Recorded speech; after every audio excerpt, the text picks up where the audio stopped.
Thatha lethuba bazalwane sibingelele yina.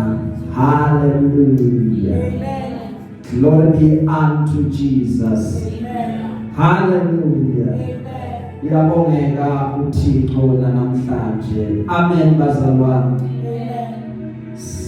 Sinezwi esiliphethe usuku namhlanje. Mangithathe lethuba ngibingelele kini nabazalwane sibonga ukufika kwenu kuyisibusiso. Hallelujah. Sibulise kubazalwane abasibukela live ku Facebook. Ngelihle igama lenkosi abazalwane ababukela ama-video ethu ku YouTube kanye nama podcast esiwathumelayo as well as WhatsApp. Hallelujah. Glory unto Jesus. Namhlanje sinezwi ngiyakholwa ukuthi it is a prophetic word bazalwana. Hallelujah. So ngicela uma ulalelisise. Hallelujah. Ngoba kukhona la lizokusiza khona. Hallelujah. Sithola ukufunda kwezwi lenkosi encwadini kaGenesis chapter 26. Sizoqala ukufunda from verse laka 12 siyoma verse laka 22. Hallelujah. Ngicela iphethe ngesilungu bazalwane bese asifundele. Genesis chapter 26 verse 12. When Isaac planted his crops that year, he harvested 100 times more grain than he planted. For the Lord blessed him. He became a rich man, and his wealth continued to grow. He acquired so many flocks of sheep and goats, herds of cattle, and servants that the Philistines became jealous of him. So the Philistines filled up all of Isaac's wells with debt. These were the wells that had been dug by the servant of his father Abraham. Finally, Abimelech ordered Isaac to leave the country. So somewhere else, he said, "For you have become too powerful for us." So Isaac moved away to the Gerar valley, where he set up their tents and settled down. He reopened the wells his father had dug, which the Philistines had filled in after Abraham's death. Isaac also restored their names Abraham had given them. Isaac's servant also dug in the Gerar valley and discovered a well of fresh water. But then the shepherds from Gerar came and claimed the spring. "This is our water," they said, and they argued over it with Isaac, headsman. So Isaac named the well Isaac, which means argument. Isaac then dug another well, but again there was a dispute over it. So Isaac named it Sidna, which means hostility. Abandoning that one, Isaac moved on and dug another well. So this time there was no dispute over it. So Isaac named the place Rehoboth, which means open space. For he said, "At last the Lord has created enough space for us to prosper in this land." From there, Isaac moved from Beersheba, where the Lord appeared to him on the night of his arrival. "I am God of your Abraham," he said. "Do not be afraid, for I am with you and I will bless you. I will multiply your descendants, and they will become a great nation. I will do this because of my promise to Abraham, my servant." Amen. Siyabonga. Cela abazalwane bephethe ngesizulu. Hallelujah.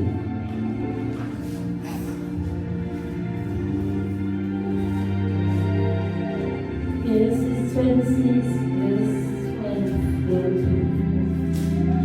U-Isaka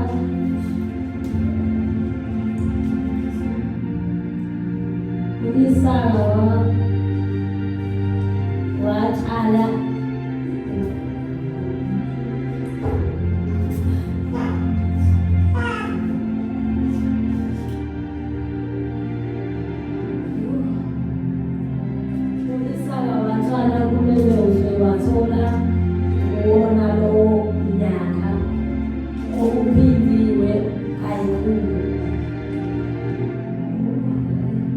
ukuba uJehova wabusisa lowo muntu waba nkulu kwayilokhu eqhubeka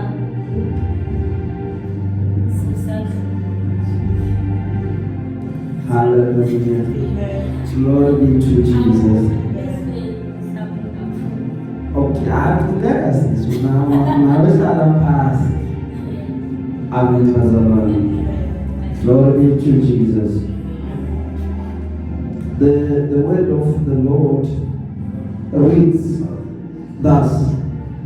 U-Isaka watshala kulelozwe wathola ngawona lowo mnyaka ophindwe kayikhulu ngoba uJehova wambusisa.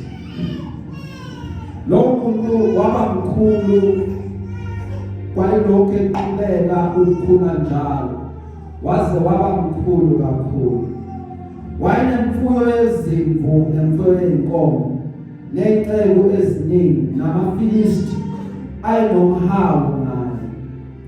Yonke imithombo ezaziyimbile iy'nceku zikayise ey'nsukwini zika-Abrahamu uyise, amaFilisti ayeyivalile ayigcwalisa ngomhlabathi.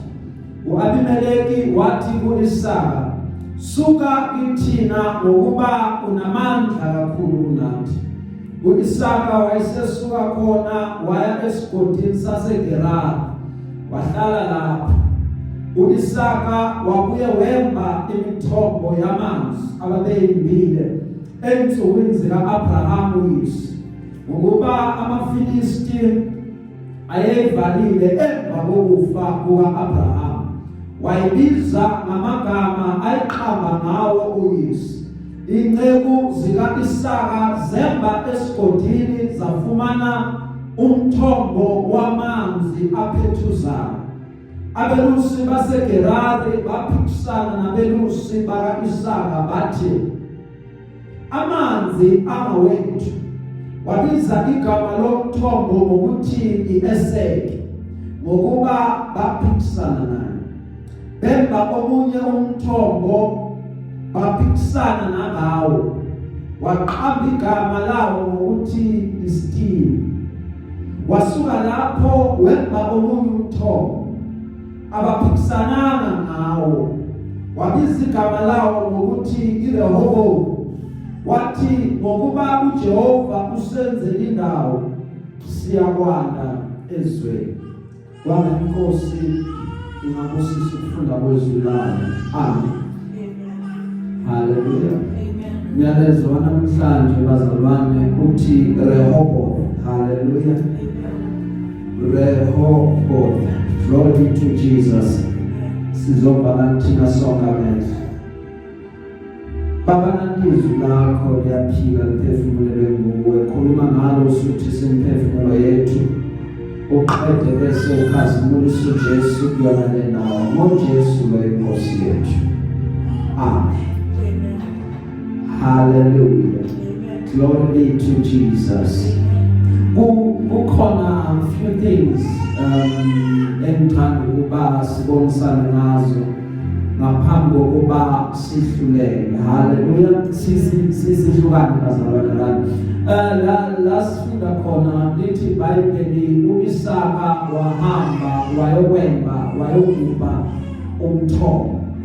Uma ehamba eyogubha umthombo ekade ane-challenge eyodwa i-challenge yakhe ukuthi uNkulunkulu wambusisa. Uma uJehova ebusisa wabusela kakhulu waze wadlula lababantu ayekade aseduze nabo. Now ekufuna ukuqala ngiveze ukuthi angeke umenze lutho umuntu wefaith. Umuntu onomusa ayikho into ozobenza yona ngoba isibusiso sakhe sindlula nonke noma bangathi nizalana nonke noma nihlale endaweni eyodwa but wathi isibusiso zabasekhanda lakhe uzondlula nonke. Niyothola nithatha 10 steps nithi nifuna ukufana naye yena abe enza lento lula vela sithathe lo 1 step abe silanishile.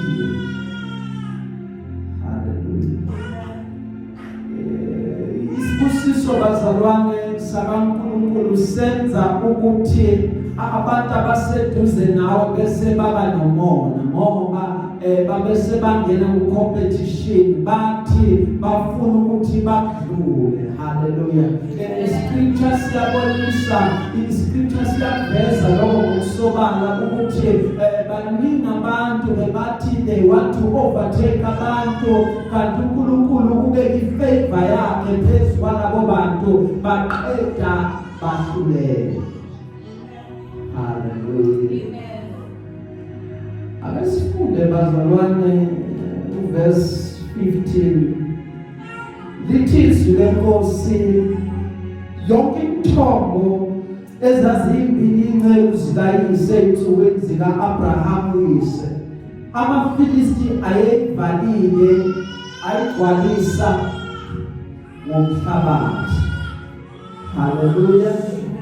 Abantu ebazalwana abanomona nawe bayathanda ukuthi bathatha iphalishi lakho baqeda balifuthe kumhlabathi. Bathatha ipapa lakho efanele ukuthi ulidle baqede balithele ngomhlabathi ngoba bathi abafuna ukuthi wena uphumelele ubadlule ngoba impumelelo yakho ayibaphathi kahle, impumelelo yakho ayibanikezi ukuthula, impumelelo yakho ibenza ukuthi bangabi comfortable. Uma behluleka ukuthi babulale ngoba bathi bavimba impumelelo yakho iyodwa into abazoyenza bazoxosha la uhlala khona. Glory be to Jesus. Ngoba uyaphumelela. Hallelujah. Ngeke bakufune ukuthi ube seduze kwabo. They will want to far thinking ukuthi at least uma bengaboni kungcono kunezinto kuwena engeke bakwazi ukuthi bayibone noma ungaphumelela ku-right ngoba ukude into yayenzeke kuba ukuthi ukukhanya kwakho kubenza kube ngazuthi bona bahlele kumnyameni, kube ngazuthi wena inkazimulo yakho iyabasitha ibenza ukuthi bona bangabonakali. Lithi iBhayibheli waphinde wemba futhi imithombo. Hallelujah. Waphinde wenza njani bazalwane? He went and he redug what was digged before. Hallelujah. Kukhona izinto ezosigcina lebazalwane, lezi zinto izinto ezagcina abadala bethu. Enye yazo umthandazo. Yabona umthandazo, it will never get out of fashion. Umthandazo awuphelelwa. Umthandazo unezinye zezinto ezingenayo i-expiry date. Kunemthandazo eyathandazwa bazalwane 20 years ago but namhlanje isese-effective. Ngoba umthandazo awunayo i-cut off date. Glory be to Jesus. Atobhala kahle umthandazo uyigugu lamakholwa. Amakholwa kula abalekela khona, amakholwa kula phephela khona uma eya emthandazweni. So kunezinto esizilandayo bekade zikhona before nathi kule generation yethu siyazidinga ukuze siqhubeke sibe sustain, ngoba kakade vele uma singathandaze ayikho into ezosigcina. The more beqhubeka begupha, the more beqhubeka bemba, it was the more beqhubeka bathola amanzi. uNkulunkulu ngiyamthanda ngoba the more usondelana naye, it is the more umbona, the more ujwayelana naye, it is the more azambula kuwena, uzambula kuwena ngendlela ehlukile kulama ngokumfuna kwakho. Uma umfuna kancane uzozambula kuwena kancane, but the more uya kuyena deeper and deeper, it is the more uJehova azobonisa izinto that are mysteries. Lezi zinto abanye abantu efihlele bona, lezi zinto abanye abantu bona abangayiboni. And the more sijula noNkulunkulu, the more sihlala kuyena, the more sishona kuyena phansi, siba rooted. It is the more sizoxabana nabantu. Abantu baxabana nawe uma unento kaNkulunkulu noma uma ube kuNkulunkulu. Hallelujah. Angithi umthombo wokuqala wawemba eGerari, lithi abelusi bakhona balwa nabelusi bakhe bathi lo mthombo ungowethu, wabese uqamba igama lokuthi iEseki ngoba athi baphikisana naye. There was a dispute, uphikisana, wabese uqamba igama lokuthi lo mthombo igama lawo iEseki. Why? Because there's a dispute. Wasuka lapho waqhubeka waya phambili wayokwemba umthombo wesibili. Umefika emba umthombo wesibili, wona uqamba igama athi wona iSina, ngoba still nakhona bafika bazomlwisa. There was a commotion ngoba the more lokuhamba noNkulunkulu kunabantu abaphendukelayo bahamba bavukele. Kahle kahle uhambo lwakho lenkosi aliphelele uma abantu bangaphendukeli, uma abantu bangajikeli, uma abantu bangavukeli. Fanele bakuvukele bese uNkulunkulu abonise ukuthi uJehova uhamba nawe, ngoba angeke baze bakholwe kahle ukuthi uNkulunkulu uhamba nawe uma ungakanyakaziswa. Ngoba bazalwane, iBhayibheli isivezela an image of a tree ukuthi thina kahle kahle bazalwane sinamagatsha wesihlahla. Uma sisesihlahleni bazalwane, okwenzakalayo bayafika uma befuna amafruit bazonyakazisa isihlahla. So nawe you will be shaken for the mere fact ukuthi uhamba nenkosi. But after the shaking bazalwane, ikhona indawo yokuphunyuzwa, ikhona indawo yerest, ngoba lithi iBhayibheli after uIsaka esedige 2 wells bamlwisa, uyahamba ufika ugubha umthombo wesithathu. Lithi iBhayibheli uma ewumba lo mthombo wesithathu lapha zange basamlwisa, bese uqamba igama athi yiRehoboth, okusho ukuthi la uNkulunkulu senzele indawo. He has made room for us. Now we will expand. Why? Because azikho izimpi esiyilwana. Kahle kahle yebazalwane, uma siza thina emhlabeni sizele ukuthi sizothwala usizo. Uma ungakushisa kahle, wonke umuntu uyafuna ukuthi ablesseke, wonke umuntu usizo uyasifuna. Everyone wants to be blessed. Ngobani lapha kungena isizo uNkulunkulu ebhala, uNkulunkulu ekhuluma, lithi iBhayibheli wathi be fruitful and multiply. Why? Because already umuntu semnikile a blessing ukuthi wena you are blessed. So what you have to do ukuthi uhambe esibusisweni uJehova asevele akunikeze sona. Glory be to Jesus. One of the core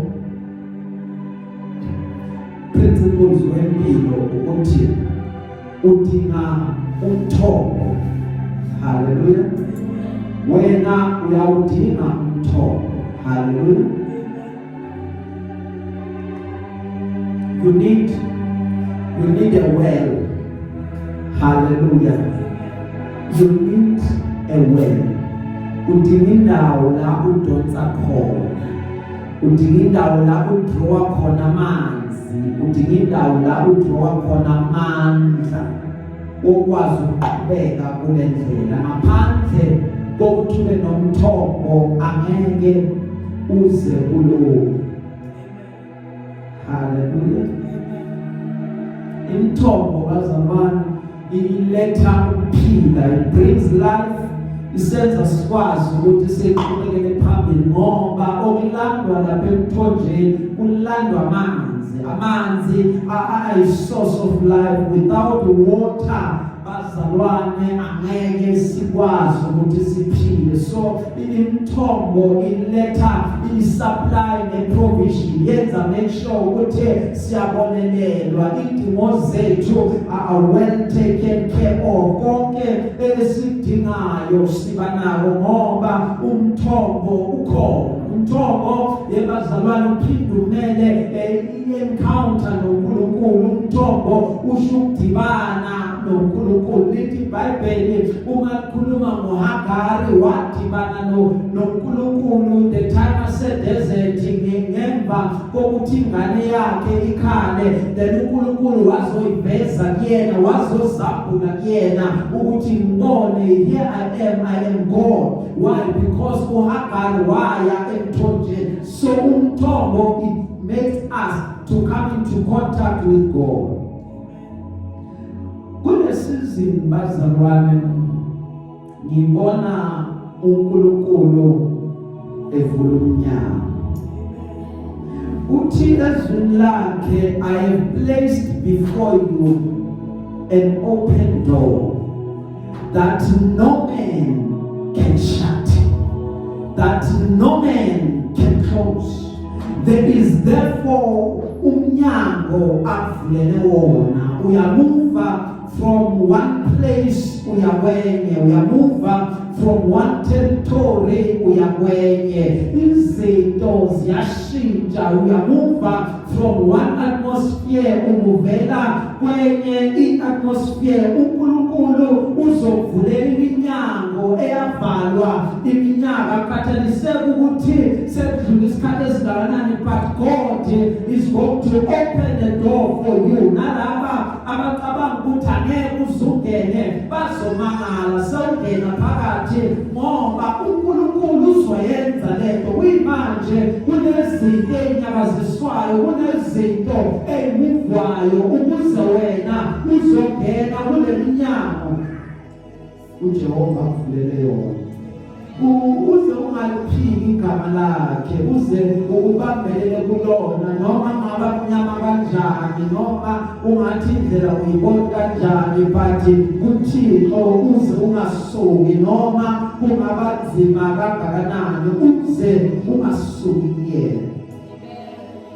Kade kusiswa abanye, manje amatafula yaguquka, sekuzobusiswa wena. Isikhathi sakho sokuthi wamkele isibusiso uJehova akubekele sona. Bengizothi wena namhlanje, arise and shine, for your light has come. The glory of the Lord rises upon you. Bengizothi wena izizwe zizoza kuwena zihambe ekhanyeni kwakho. Bengizothi wena amakhosi azoza kuwena azophuza noma azophumula ekhanyeni kwakho ngoba uNkulunkulu uthi uzokuvulela amafasitela ezulu maqeda ukuthulela isibusiso that you do not have room enough to store. Why? Because uJehova. Bengizothi kuwena namhlanje isizini yokuphakanyiswa noma isizini yokuphumelela kwakho. Kade izinto zingenzeki, from namhlanje izinto ziyenzeka. Haleluya. Lokuphumelela yonke into yakho, even umsebenzi wezandla zakho uzophumelela. Haleluya. Ngibona kuqhamuka abantu abavele kudeni abazoza kuwena, bazofuna wena ngoba kukhona lento oyiphethe, khona ukukhanya kuwena, khona inkazimulo kuwena behlukile bayeza baza kuwena bazofuna lento kwazi ukuyenza uze ungazinyezi uze ungayithatheli phansi but kholwa ukuthi uNkulunkulu ikhona lento ayibeke kuwena izizwe ezidingayo engeke ize itholakale kwenye indawo bengizothi kuwena namhlanje uNkulunkulu ofohlayo uzofotlela njengamanzi afothe edwaleni noma ngabe bekade kuvalwe kanjani uzumathuswa ukuthi bathi kuvalekile uhamba nomafotha indoda engena lapho wangenwa khona ephuma lapho waphuma khona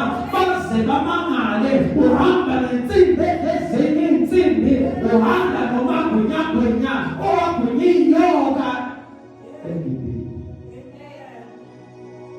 Hallelujah. Glory be to God. Sekukhina bazalwana uthi Jesu uma ekhuluma mina ngizile ukuba babe nokuphila babe nabo bese kuyaqhiqhila. Glory be to God. I have come that they may have life and have it more abundant.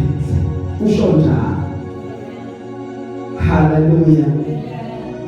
I declare and I decree ukuthi wena ubusiswe uphuma ubusiswe ungena. I declare and I decree ukuthi wena uyinhloko asiyusi. Akisiphakameni bazalwane, akisiphakameni senze nayo declaration. Hallelujah. I declare and I decree. Sishemba bazalwane. I declare and I decree. I declare and I decree. I am blessed going in. I am blessed coming out. I declare and I decree. I am the head and not the tail.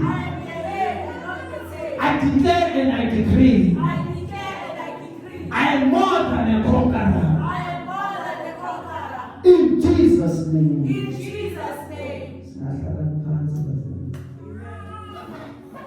Bengizothi namhlanje izinkosi elishilo it shall come to pass.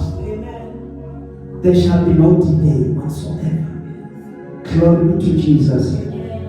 There shall be no delay whatsoever. Namhlanje bazalwane ngizomemezela ukuthi there shall be no more delay empumelelweni yakho. No more frustration empilweni yakho. Ngilapho le ndawo ngizomemezela ukuthi whatever bekade kubambezela namhlanje yadedela egama lika Jesu. Ngilapho le ndawo ngizomemezela ukuthi no more frustration phezu kwempilo yakho. Ngilapho le ndawo ngizodeclare ukuthi as from today no more sickness even emzimbeni wakho ngegama lika Jesu. Ubusiswe uphuma wena busiswe ungena. Glory be to Jesus. Favor kaNkulunkulu all around the world. Noma ngabe uyakuphi favor is surrounding you. uJehova ugadile bazalwane, uJehova uqhaphile. Hallelujah. Akukho kubo kuyakuthinta, akukho kubo kuyakwehlela. Lithi iBhayibheli unyawo lwakho luyucuzuka otshetshenye. Lithi iBhayibheli uthumela ingelosi zakhe ukuba zikulondoloze endleleni zakho zonke. Lithi iBhayibheli ukuba kuyifika kuwena akuyi ukusondela nasethendeni lakho. Lithi izwi lenkosi 1,000 might fall by my left and my right, but wena uzakugcina simakade uzokulondoloza uNkulunkulu ngoba ingelosi